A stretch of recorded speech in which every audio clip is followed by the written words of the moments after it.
My name is Myra Townsend. 23 years ago, my parents split up. My mom took my brother, my dad took my sister, and I was left at an orphanage. I was 8.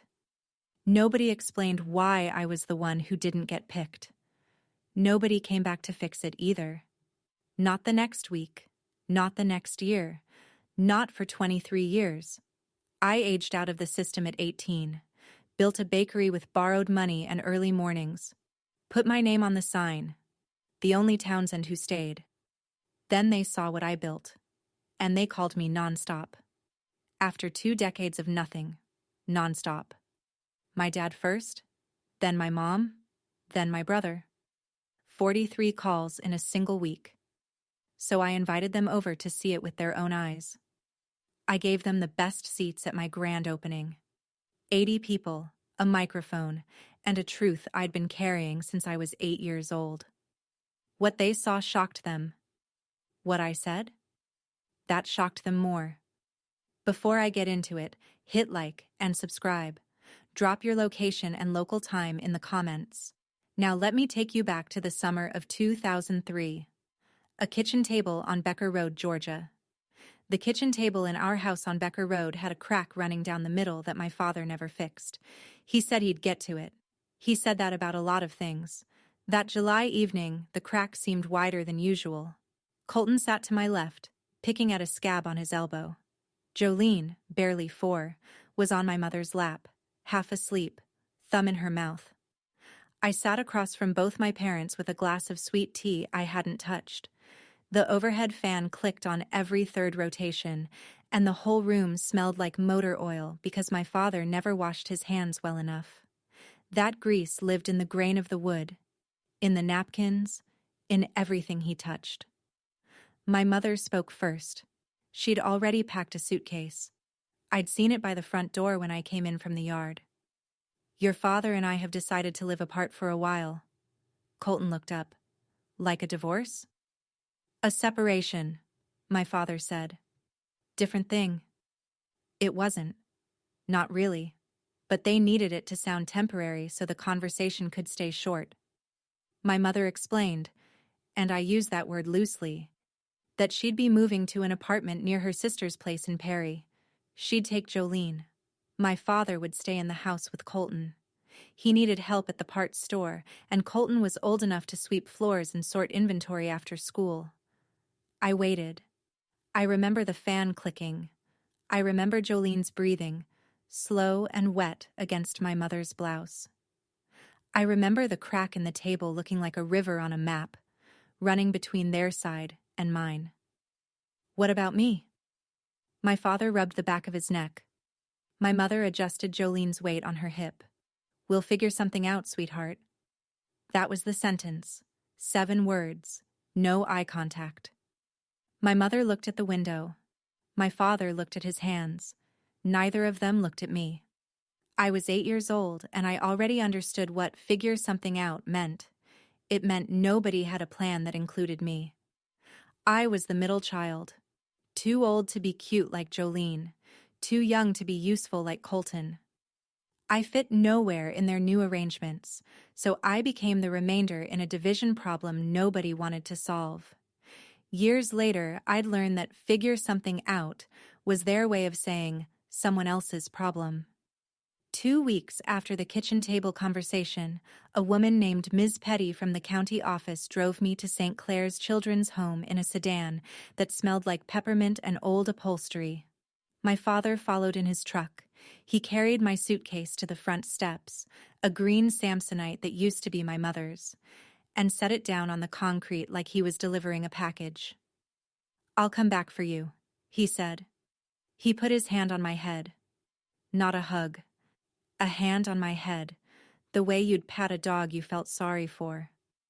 Then he got in his truck and pulled out of the gravel lot, and I watched the taillights shrink past the magnolia trees at the end of the drive until they were gone. He did not come back. St. Clair's was a 2-story brick building with green shutters that used to be white. The playground had a swing set with rust climbing the chains and a basketball hoop with no net.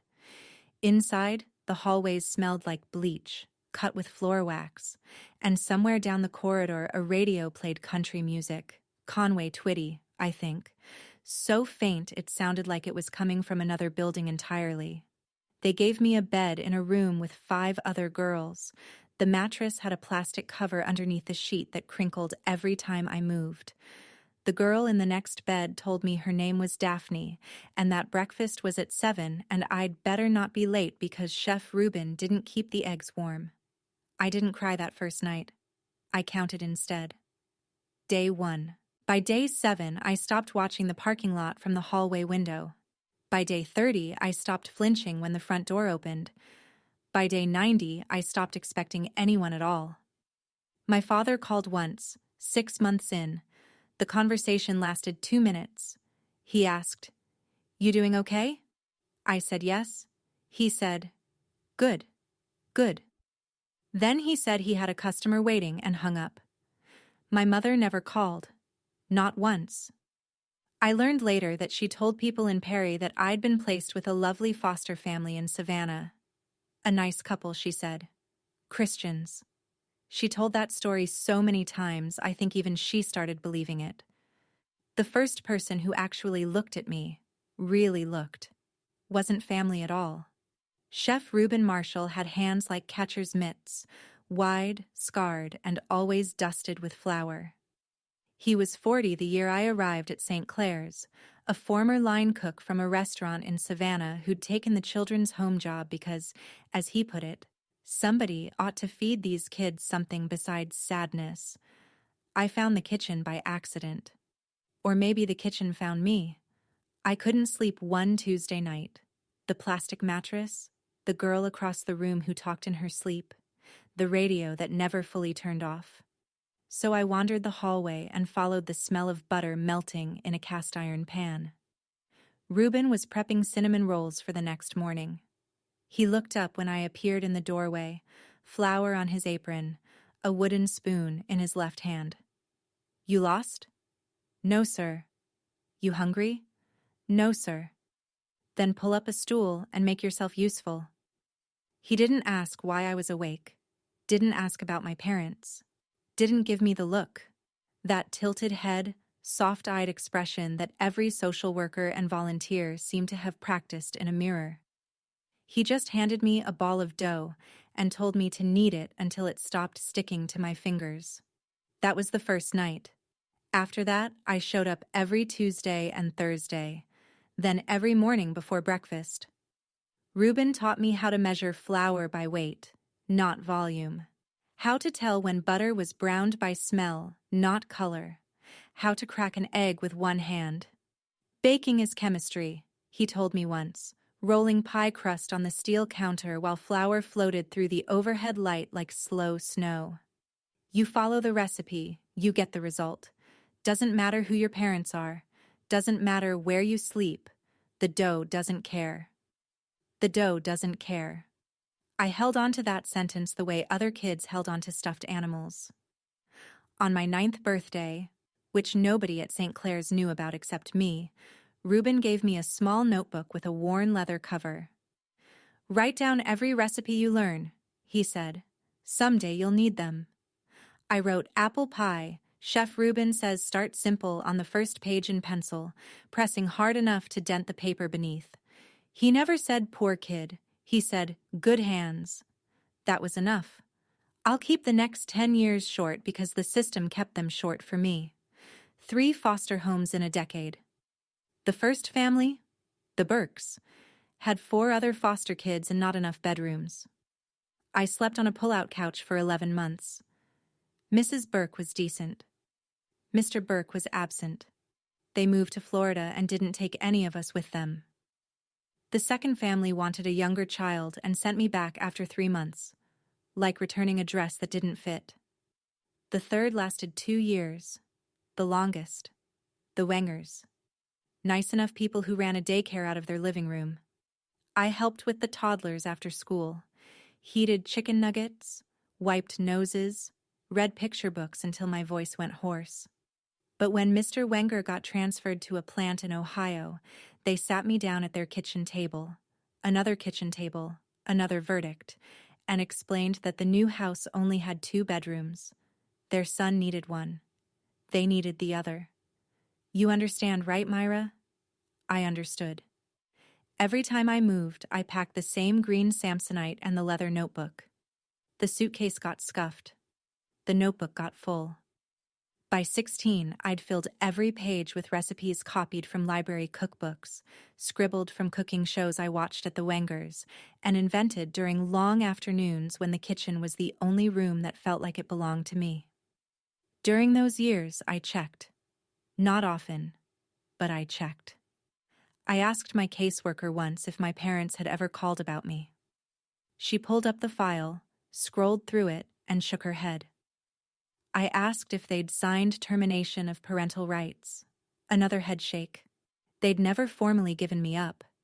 Just left me suspended. Not abandoned on paper. Abandoned in practice. And here's what struck me as strange. Gerald and Pamela had never officially divorced. Just separated. Still legally married. They'd split everything else. The kids, the furniture, the blame. But couldn't be bothered to finish the paperwork on each other or on me. I aged out of the system on my 18th birthday. They gave me a check for $500, a folder of documents, and a handshake from a caseworker whose name I've already forgotten.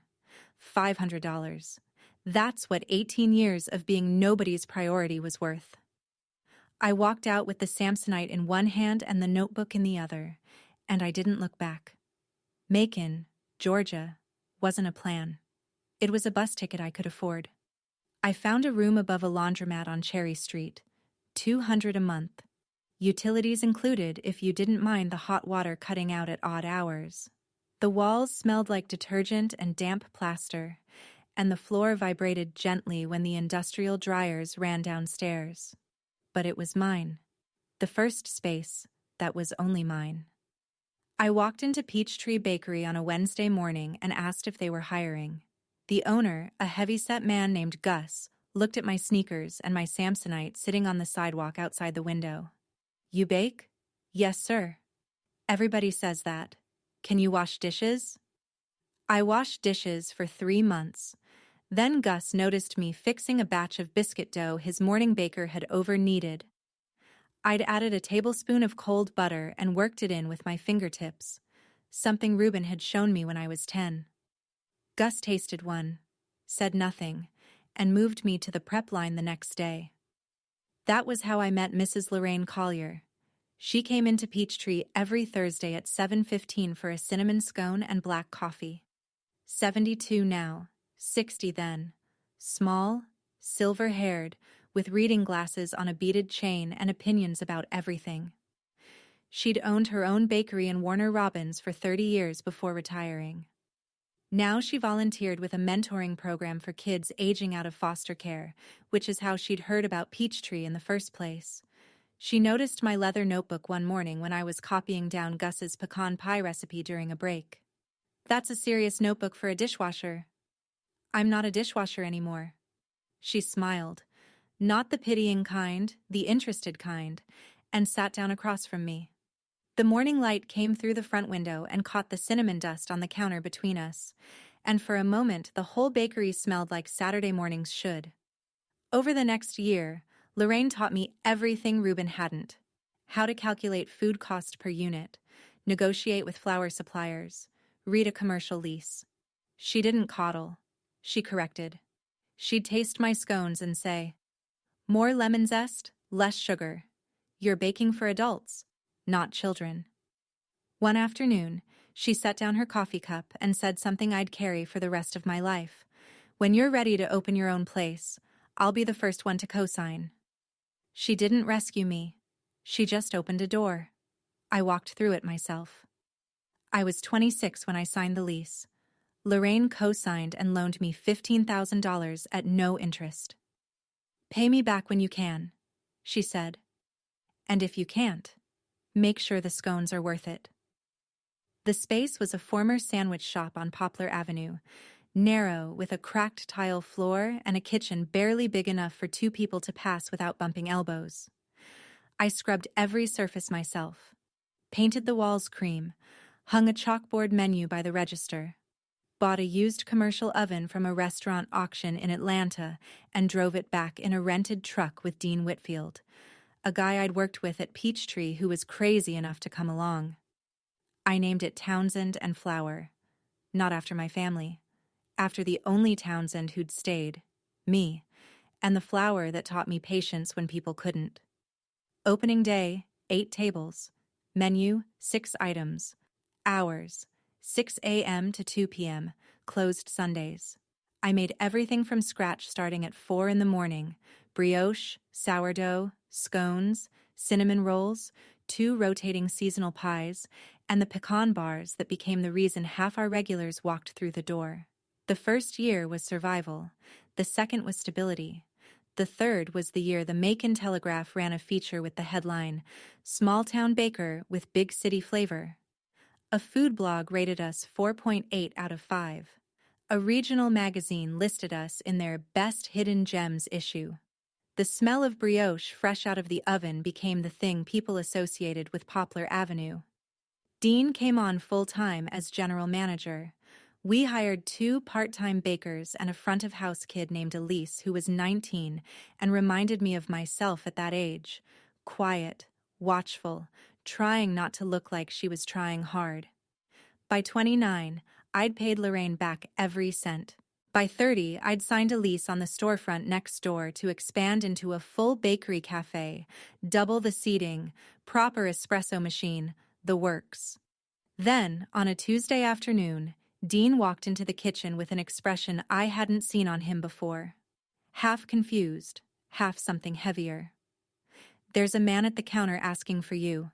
Says he's your father." The tray I was holding didn't slip. My hands didn't shake, but something behind my ribs shifted, like a door I'd sealed shut years ago had just been tested from the other side.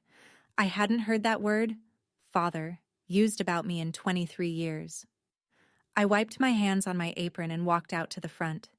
He was sitting at the corner table, the one by the window where the afternoon light hits hardest. He looked smaller than I remembered, thinner in the shoulders, gray at the temples, wearing a flannel shirt with a grease stain on the cuff he'd tried to scrub out but couldn't. Some things don't wash away. His hands were wrapped around a coffee mug like he was cold, even though it was 86 degrees outside. 23 years. He'd aged the way old trucks age, slowly rusting in places you don't notice until you do. I didn't hug him. I didn't cry. I pulled out the chair across from him and sat down the way I would with any customer who'd stayed past closing. "Can I help you?" His eyes moved across my face. "You look just like your mother." "Which part? The part that left?" He flinched. "Good. He should." Gerald sipped his coffee, the house blend, $1.50, and told me why he'd come. The parts store on Barnwell Road was drowning. Online retailers had gutted his walk-in business. Colton was managing the place, but Colton couldn't manage a grocery list, let alone inventory and accounts payable. The bank was calling. He owed $40,000, and the interest was compounding monthly. He didn't lead with an apology. He led with a balance sheet. "I'm not here for a handout," he said, straightening in his chair. "I'm asking for family." I let that word sit between us on the table like something that had spoiled. "Family," I repeated. "People make mistakes, Myra. The situation back then was that you had 3 children and chose to keep 2. He opened his mouth, then closed it. I watched the muscle in his jaw work. Outside, a delivery truck rumbled past and the coffee in his mug trembled. "I thought someone would adopt you right away," he said quietly. "You were a good kid. Smart. I figured." "You figured wrong." I stood up. I didn't raise my voice.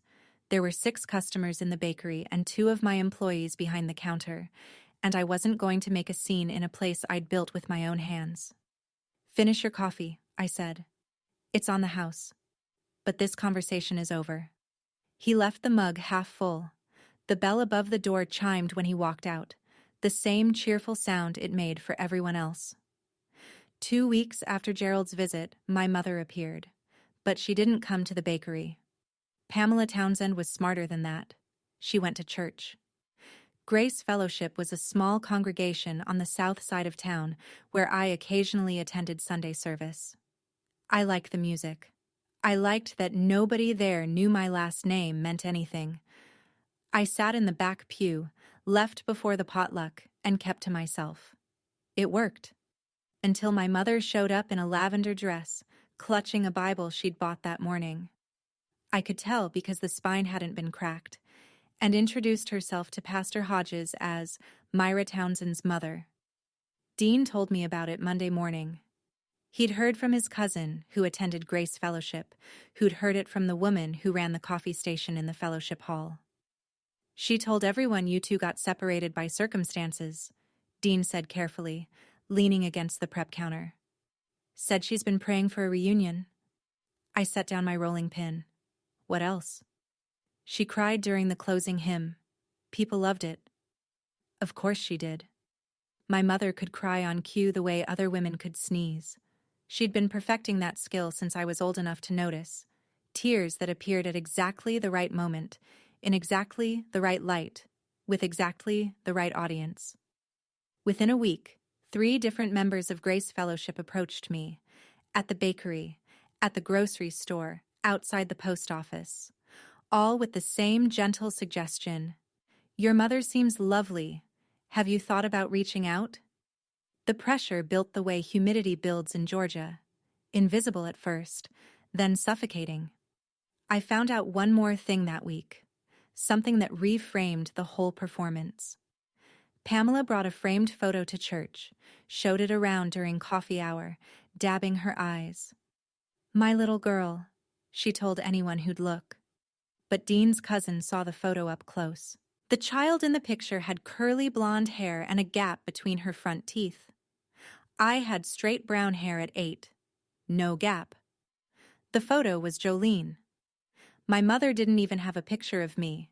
She'd come to reclaim a daughter she couldn't pick out of a lineup, armed with another daughter's face and a Bible with an unbroken spine. The lavender candles in the fellowship hall must have smelled beautiful. I wouldn't know. I stopped going to Grace Fellowship after that. Colton found me on Facebook before our parents did. He'd sent a friend request 3 months earlier. I'd let it sit, unanswered. Like junk mail you don't throw away, but never open. Now, he was done waiting. On a Thursday evening, Dean handed me his phone across the kitchen island with a look that said, "You're not going to like this." Colton had posted a photo from 2002, the 4 of us at a 4th of July barbecue, sparklers in hand. I was 7 in that picture, grinning, standing between my brother and my mother. We looked like a family. We looked happy. The caption read, "Townsend family reunion coming soon. So proud of my little sister at Myra. God is good." He'd tagged the bakery's business page. The post already had 47 likes and a thread of comments from people I'd never met, all saying things like, "Beautiful," and "Family is everything," and "Praying for y'all." My hands were steady when I held Dean's phone, but my stomach wasn't. Colton had taken a moment that ended 6 months later with me standing in a gravel parking lot holding a green suitcase and turned it into a greeting card.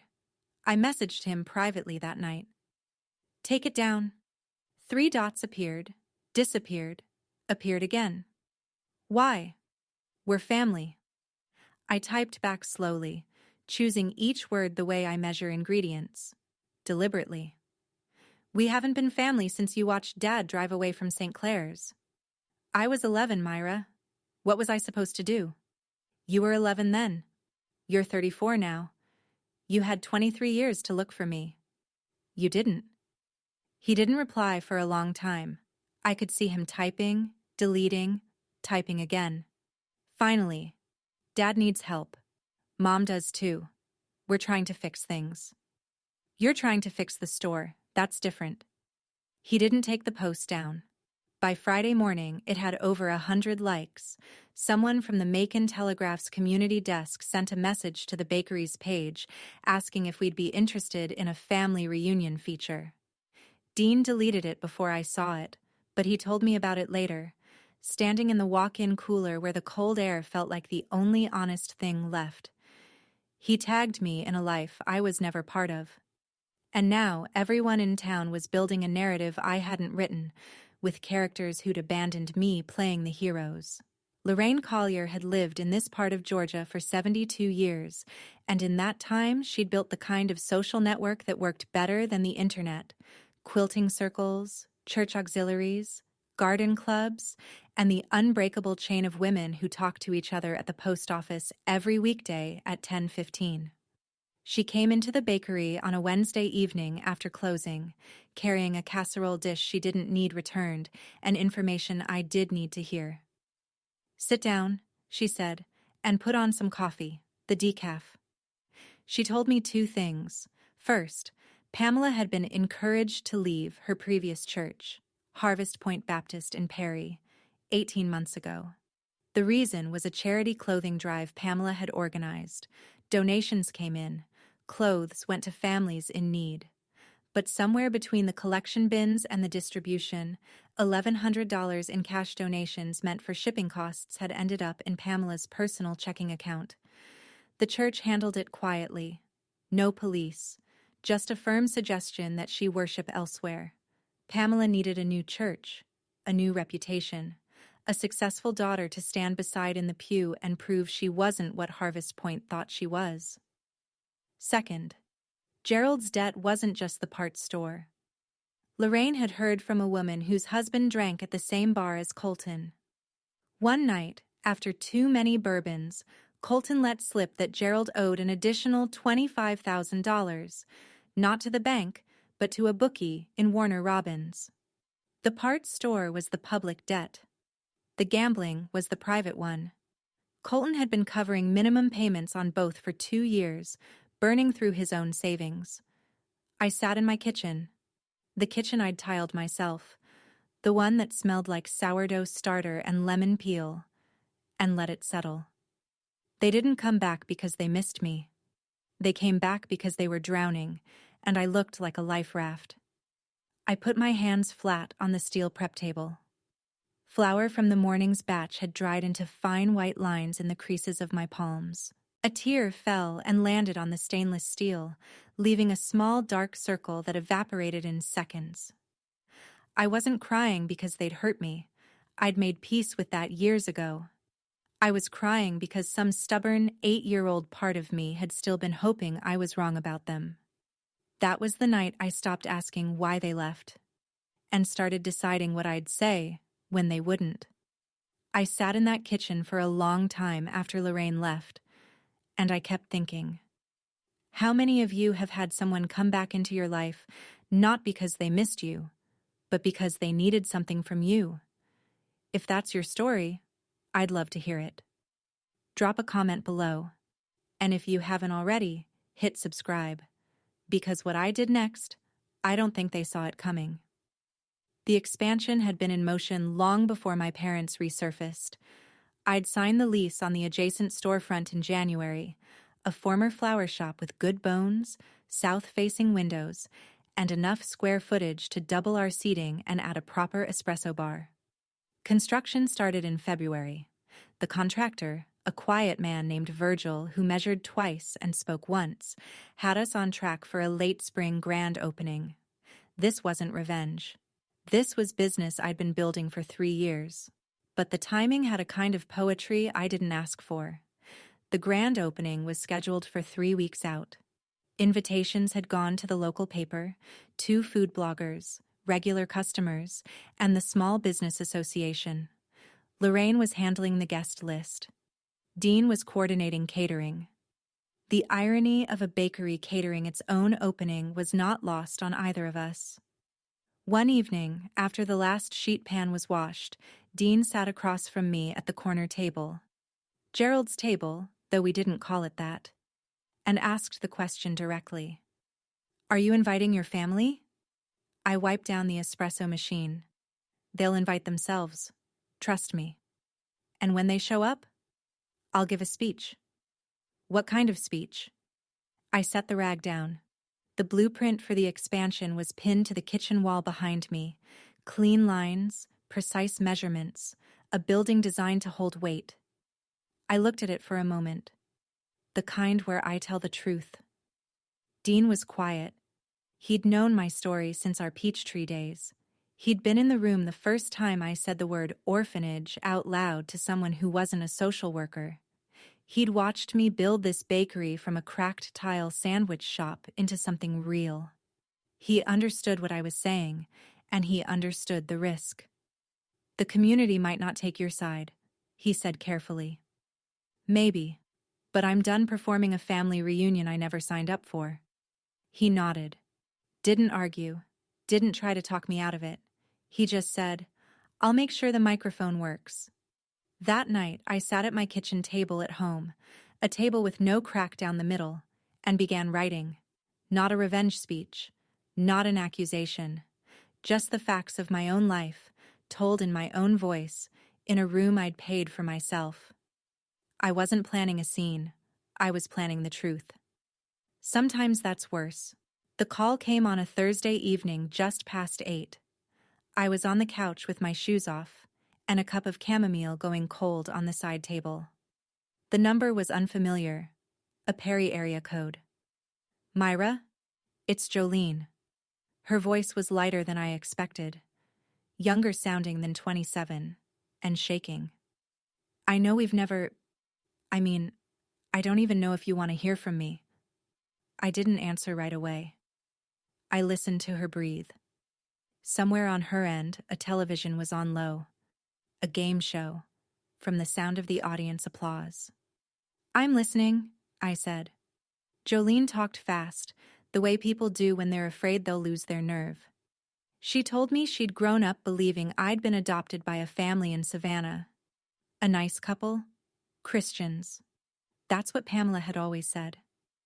I found out the truth last year, she said. Mom let it slip during an argument. She said, at least I didn't leave you at St. Clair's like your sister. Then she tried to take it back. Said she misspoke.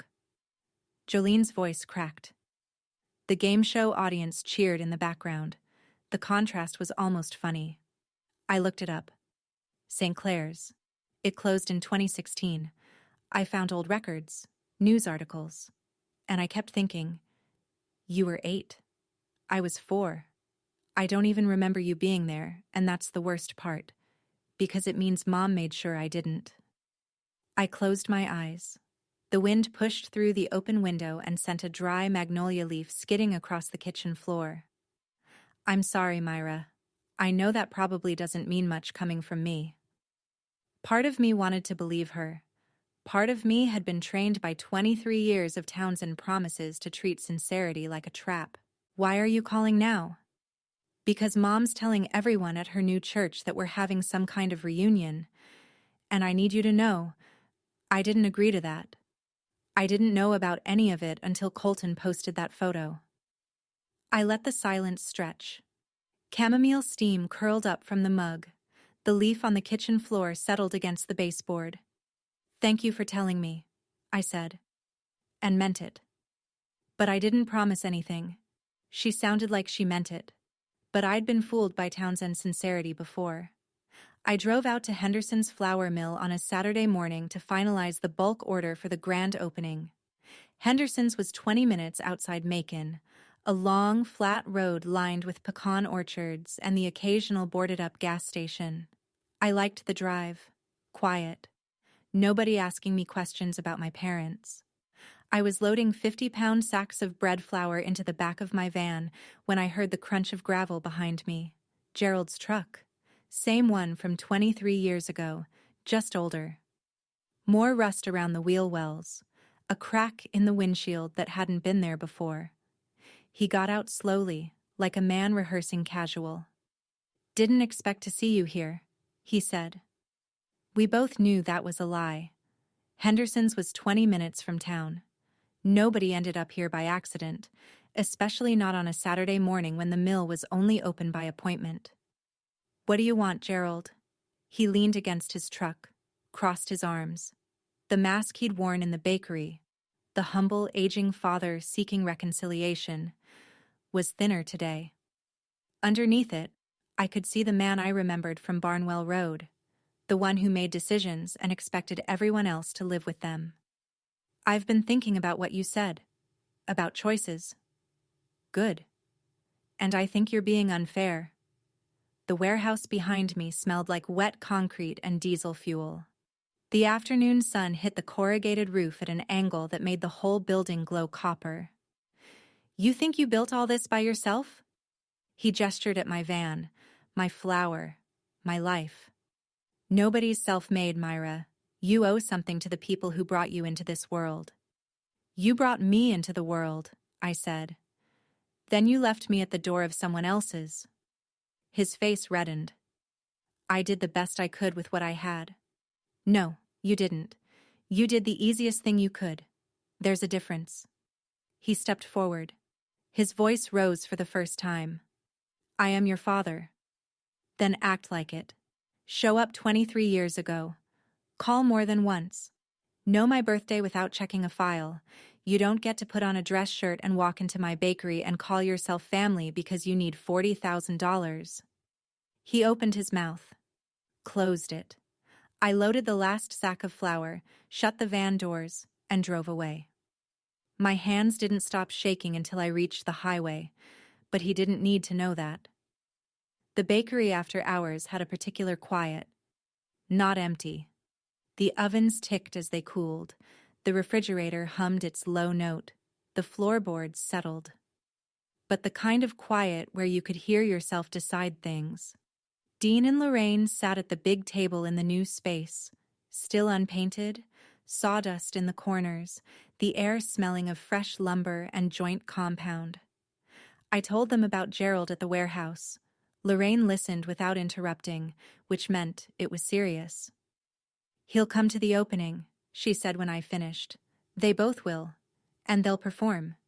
They've been rehearsing this show for the whole town. So what do you want to do? Dean asked. Same question Lorraine had asked a week ago. Same answer forming in my chest. If they come and they sit there pretending we're something we're not, I won't play along. I'm going to tell the truth. In front of everyone. Dean leaned back. The community might turn on you. People don't like it when you break the family narrative in public. Or they'll understand why this bakery doesn't carry anyone's legacy but mine. Myra. Lorraine's voice was steady, the way she got when she meant every syllable. Are you sure? Because once you say it, you can't unsay it. I've been unsaid my whole life. It's time to be heard. I wasn't angry when I said it. I was clear. There's a difference, though most people confuse them. That night, after they left, I sat alone with a pencil and the legal pad. The speech I'd started was 3 pages now. I read it back. It wasn't an accusation. It wasn't a list of grievances. It was a story. My story. Told simply, the way I'd tell a customer how the sourdough is made. You start with nothing. You add time and care. You wait. And what rises is yours. At the end, I wrote the names of the people I wanted to thank. Lorraine, Ruben, Dean, the Hodges, Phil at Peachtree. Every customer who came back twice. My parents' names weren't on the list. I capped the pencil, turned off the desk lamp, and locked up. The parking lot was empty. The streetlights buzzed amber. I didn't write a revenge speech. I wrote the truth. Sometimes that's worse. 1 week before the grand opening, Colton called. It was late, past 10, and the rain was drumming on the bakery's roof in that heavy Georgia way, the kind that turns the gutters into rivers and makes the streetlights look like they're melting on the wet asphalt. Myra, I need to talk to you about something.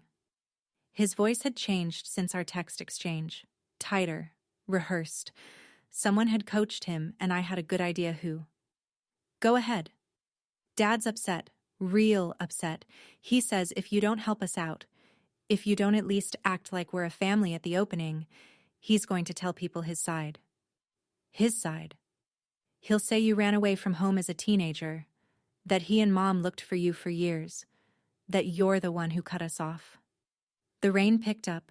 A gust threw droplets against the kitchen window, and the reflection of the ceiling light shivered on the glass.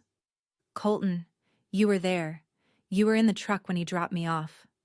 "I was 11. "You keep saying that like it erases it."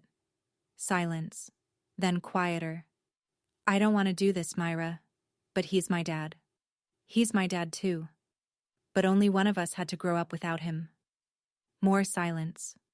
I could hear the rain on his end too. He was somewhere outside. Probably the parking lot behind the auto parts store. Getting wet because he didn't want Gerald to hear the call. "Just think about it," he said. "Please." "I've thought about it for 23 years. I hung up and stood in the dark kitchen listening to the rain. Gerald was preparing his counter-narrative. If I told the truth at the opening, he'd tell his version around town. And in a community this size, two competing stories don't coexist. One wins. The question wasn't whether to speak. I'd already decided that. The question was whether I had enough credibility, enough earned trust, enough years of showing up and being honest to outweigh a father's tears and a mother's church performance.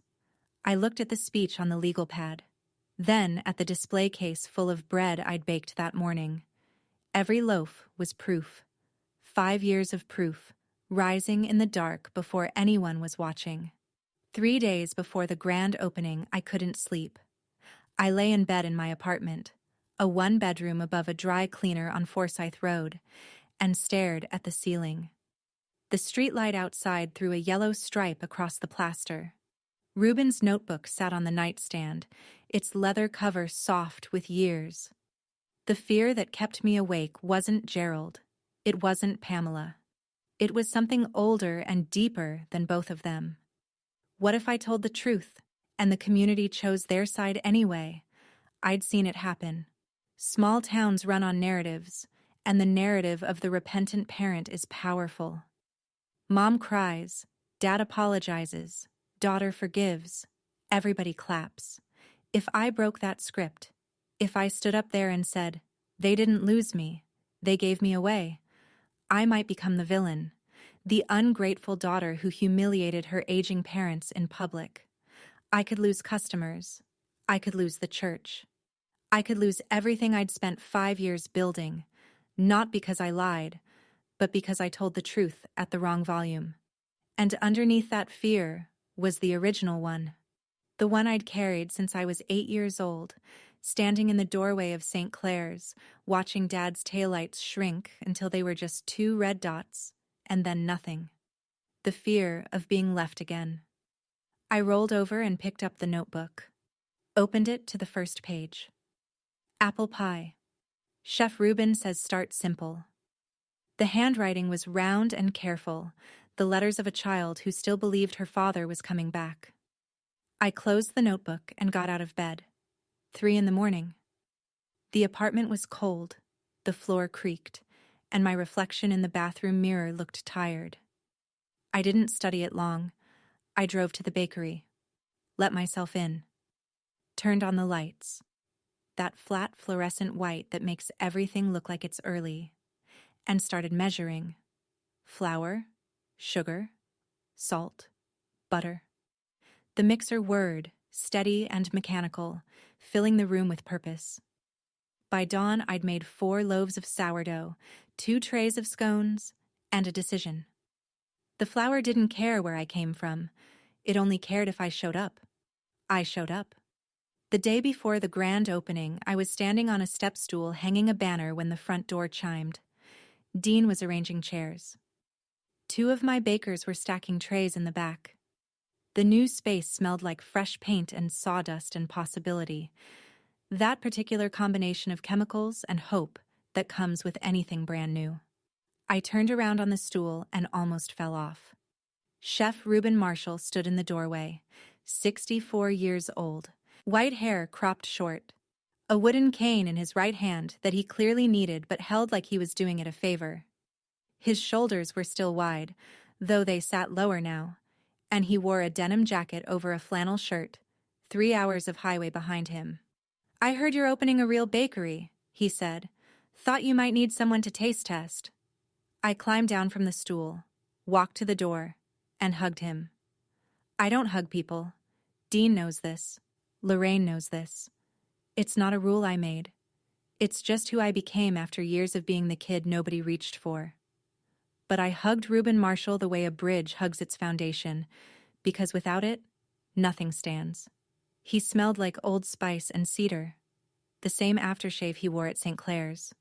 22 years, and that smell hadn't changed.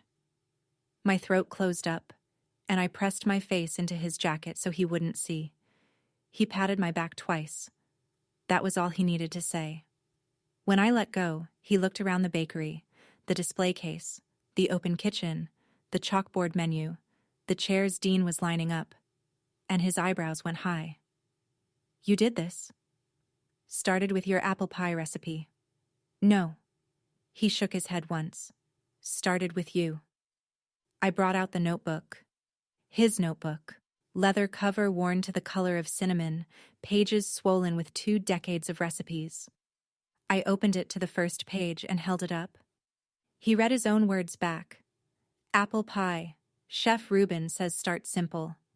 Then he laughed, a deep barrel-chested laugh, and sat down at the nearest table like he owned the place. In a way, he did. This kitchen existed because a man in a children's home kitchen once said, "Good hands." The night before the opening, I was reviewing the speech at my kitchen table when my phone buzzed. Jolene. Not a call this time. A text. Then a photo. I found this in Mom's filing cabinet. In the back. Under the tax stuff. I think you should see it. The photo was a letter. Handwritten, on lined paper torn from a spiral notebook. Pamela's looping cursive that I recognized from school permission slips a lifetime ago. Dated September 2003, 1 month after I'd been placed at St. Clair's. The letter was addressed to Gerald. I enlarged the photo. The blue light from the screen was the only light in the room, and it made my hands look pale, almost translucent. Don't call the agency, Pamela had written. She's better off there. If we take her back now, people will ask questions about why we gave her up. It's easier this way. Tell Colton she's with a family in Savannah. Tell everyone that. It's easier. Easier. She used the word twice. I read it 3 times. Each reading peeled something away. Not surprise, because I'd always known, but the last thin layer of maybe. Maybe there was a reason. Maybe they tried. Maybe they wanted to come back but couldn't. No. The letter said what it said. They could have come back. They chose not to, because explaining why they'd given up their middle child would have been inconvenient. I set the phone face down on the table and sat very still. The apartment was quiet. No rain, no traffic. Just the refrigerator cycling on and off, and the distant bark of a dog somewhere down the block. I didn't cry. I'd done my crying at the bakery with Lorraine. This was past crying. This was the flat, clear calm that comes after you stop negotiating with the truth. I picked the phone back up and texted Jolene. Thank you. Then I texted Dean. Print this. I might need it tomorrow. He didn't ask questions. That's why Dean is Dean. Tomorrow was supposed to be about fresh bread and new beginnings. Now it was about something else entirely. I put the speech back on the table, added 1 line at the bottom, then turned off the light and went to bed. I slept better than I had in weeks. When I read that letter, something shifted inside me. Not anger, something quieter. Clarity. If you've ever had a moment where you finally stopped wondering and started knowing, you know exactly what I mean. This next part is the grand opening. And if you're still here with me, thank you. Hit subscribe if you haven't, because this is the part I've never told anyone. I arrived at the bakery at 5 in the morning. Opening wasn't until 10, but bread doesn't wait for convenience, and neither did I. The ovens were hot by 5:30, croissants in by 6, sourdough by 6:15, the new kitchen, twice the size of the old one, filled with steam and the warm, buttery weight of baking. That smell is the closest thing I have to a childhood memory worth keeping. By 8, Dean arrived. Then my 2 bakers, Rosa and Kemp. We moved through the kitchen in the rhythm we'd built over years. No wasted steps, no collisions, just the quiet choreography of people who know how to work together. Lorraine came at 8:30, carrying a vase of white peonies from her garden. "For the front table," she said. Then she sat down, ordered a scone, and read the newspaper like it was any other Tuesday. Ruben was in the back kitchen by 9, drinking coffee from a mug that said, "World's Okayest Cook," a gift from Dean, who'd met him 12 hours ago and already liked him. At 9:30, the guests started arriving. Reporter from the Telegraph with a photographer, 2 food bloggers with phones out, Chamber of Commerce, regulars, neighbors from Vineville Avenue, Pastor Davis from Grace Fellowship. At 9:45, they walked in. Gerald first, wearing a button-down shirt, collar pressed. Pamela behind him in a navy dress, pearls, full makeup, smiling like she was arriving at her own party. Colton trailed them, hands in his pockets, eyes on the floor. Pamela worked the room immediately, shaking hands, introducing herself, touching elbows the way politicians do. "I'm Myra's mother.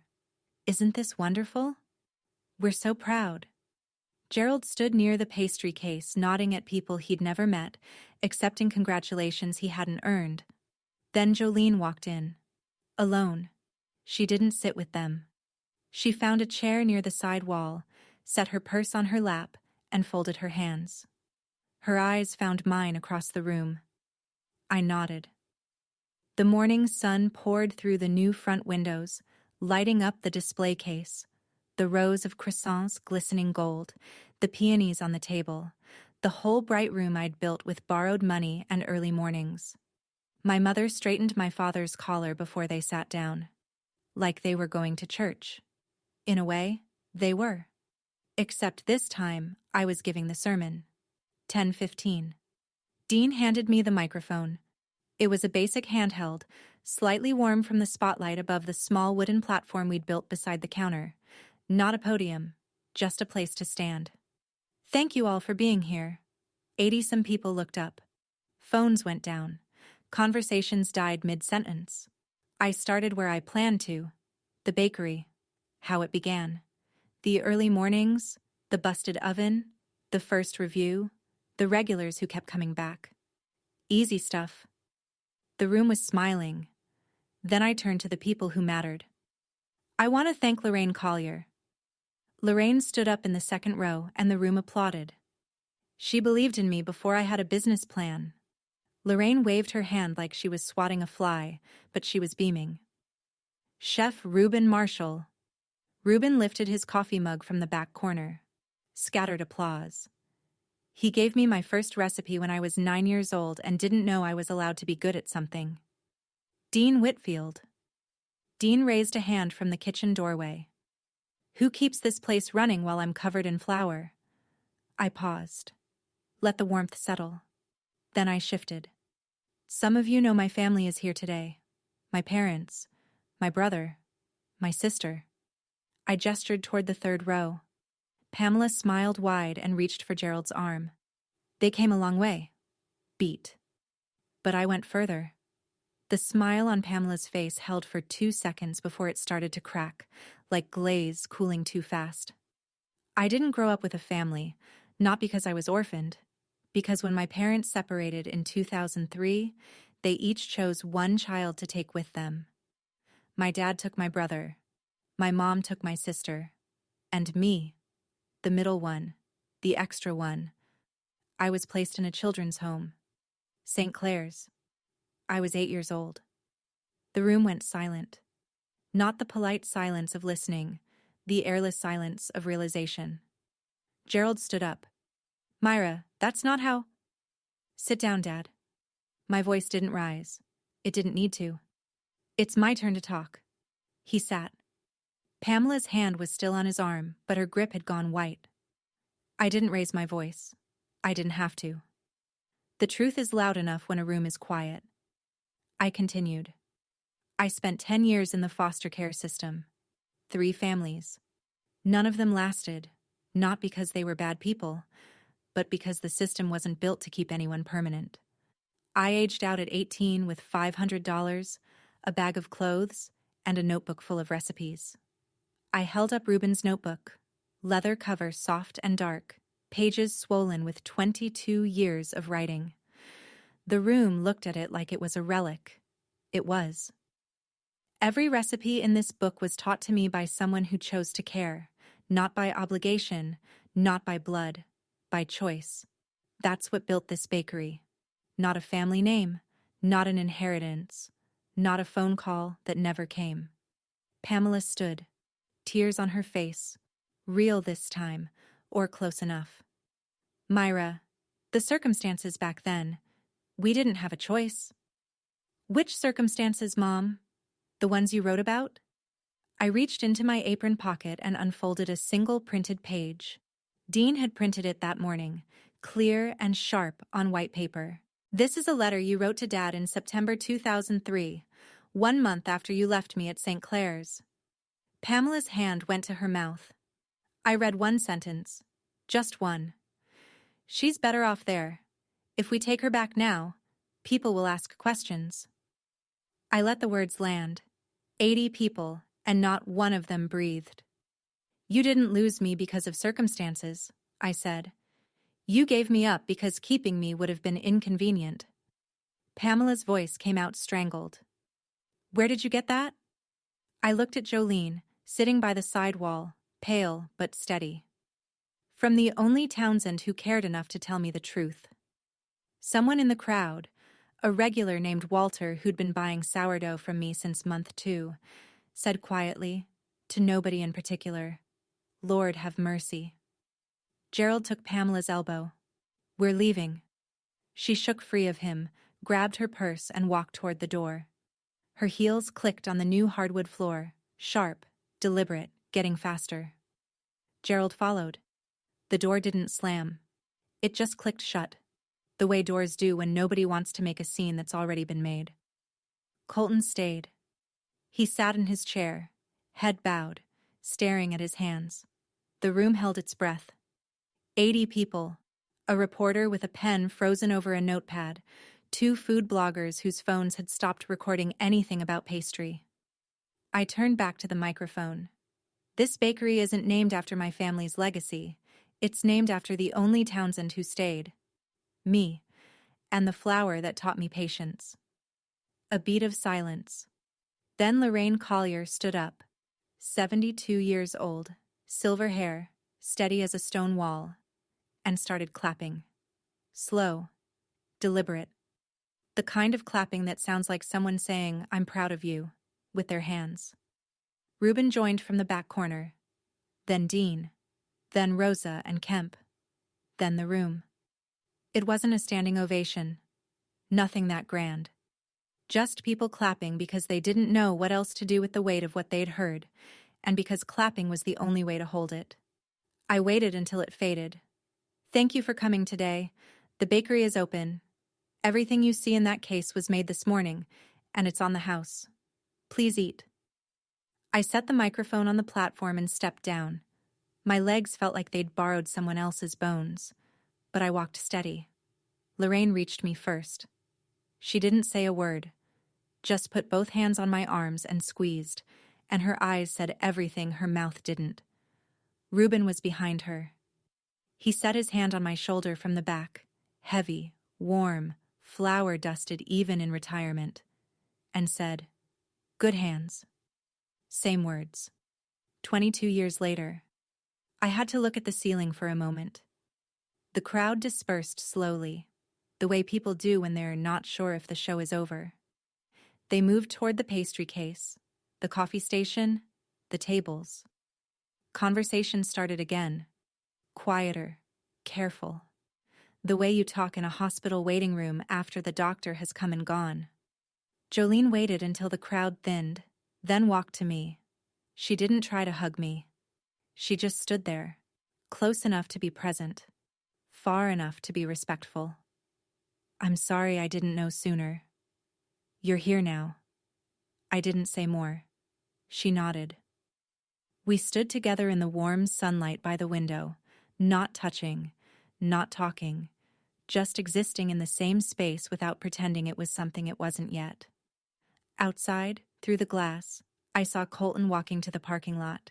He had his phone to his ear. A week passed. The Macon Telegraph ran the story, not the one their reporter had come to write, but a better one. The headline read, "Townsend and Flower expands. Owner's story inspires community." The article mentioned the speech but didn't sensationalize it. They quoted me once. "I built this bakery to prove that where you come from doesn't decide where you end up." The response surprised me. Regulars came in and just nodded, the way men and women in the South acknowledge something serious without making a production of it. A few left cards. One older woman, a stranger, never been in the shop before, drove 40 minutes from Perry to buy a loaf of sourdough and tell me her own daughter had been in foster care. Gerald didn't call. Pamela sent a text message. 3 paragraphs. I read it once, standing in the kitchen with flour on my hands and a sourdough cooling on the rack. 3 paragraphs of blame. I had humiliated her. I had destroyed what she was trying to rebuild. I had chosen strangers over blood. Not a single sentence of apology. I didn't reply. I made a sourdough. Colton sent a text, too. Shorter. Different. "I should have looked for you. I'm sorry." 2 sentences. No excuses. No conditions. I stared at it for a long time, then typed back, "Thank you. That's a start." And it was. Not forgiveness. Starts aren't endings. But it was the first honest thing a Townsend man had said to me since Gerald told me I had good hands at age 3, which I don't remember but Colton once mentioned in passing, back when we were all still pretending to be a family. Gerald's auto parts store, the one Colton had been managing, was in the process of being sold. No one stepped in to save it. The building went on the market at a price that wouldn't cover the debt, and Gerald would have to find the rest somewhere I didn't care to know about. Pamela, according to Lorraine's network, had stopped attending Grace Fellowship. Whether she left or was encouraged to, I didn't ask. The details of her reputation were no longer my concern. The door chime rang. A customer walked in, ordered a scone and a coffee. Tuesday kept going. So did I. 3 months later, the bakery had settled into its new shape the way bread settles after proofing. Expanded, stable, holding its form. I hired 2 more bakers. Rosa took over morning prep, which meant I could arrive at 5:30 instead of 4:30. A luxury I still hadn't gotten used to. Dean ran the front with the calm authority of a man who genuinely likes people, which is rarer than it sounds. Lorraine came in every Tuesday and Friday, same as always. Scone, black coffee, newspaper. She sat at the table by the window. Her table, everyone knew it, and occasionally offered unsolicited commentary on my display arrangement, which I pretended to ignore and then adjusted the next morning. One Friday she looked up from her paper and said, "I told you I'd be the first one in. Was I right?" "You were right." "I'm always right. It's exhausting." Ruben sent a postcard from Albany, a picture of a county fair pie contest on the front, his handwriting on the back. "Your apple pie made the newspaper. Mine never did. Proud of you, kid." I pinned it to the corkboard in the kitchen next to the health inspection certificate and a photo of the staff. The important documents, side by side. Jolene visited once a month. She drove the 90 minutes from Warner Robins on Saturday mornings, bought a croissant, and sat in the bakery for an hour. We didn't call each other sister. We used names. Myra and Jolene. 2 women in their late 20s and early 30s, learning each other from scratch, without the shortcuts that shared history provides. It was slow. It was honest. It was enough for now. On Thursdays after closing, I drove to the community center and ran a baking basics class for kids in the foster care system. 6 kids, aged 9 to 15, each with a story I didn't ask about, and hands that learned faster than they expected. I gave each one a composition notebook. Write down every recipe you learn, I told them. Someday you'll want to remember where you started. I still didn't have a family in the way most people mean, but I had a kitchen full of people who showed up every day, regulars who knew my name, a mentor who called me kid at 31. That was more than enough. I told you I stood on that stage and saw my parents sitting there like nothing had happened. Now you know what happened next. I don't tell this story for sympathy. I tell it because someone listening right now is sitting in their own version of St. Clair's, maybe not a children's home, but a place where they feel like the one nobody chose, and they need to hear that the choosing can come later. It can come from you. Last night, after closing, I did what I always do, wiped down the counters, swept the floor, hung my apron on the hook by the back door, right next to the leather notebook that started everything. Locked up, walked to my car. On the drive home, I passed the road that leads to St. Clair's. It's closed now, has been for years. The building is still there, red brick covered in kudzu and Virginia creeper. The iron fence rusted at the hinges, the yard overgrown. If you didn't know what it was, you'd think it was just another abandoned building in rural Georgia. I didn't stop. I don't stop anymore. The headlights swept across the old brick as I drove past. Just a flash. Green vines and red clay, and then gone. And then it was just the road ahead. 2 lanes, yellow line, stars above the tree line. Some people are born into families. I built mine. Recipe by recipe, day by day. That's my story. And if you're still here, thank you. Not everyone stays. That means something to me. If this resonated with you, or if you have your own story about building something from nothing, I'd love to hear it in the comments. Hit subscribe if you want more stories like this, and check the description for more videos. Sometimes the best family is the one you choose. See you in the next one.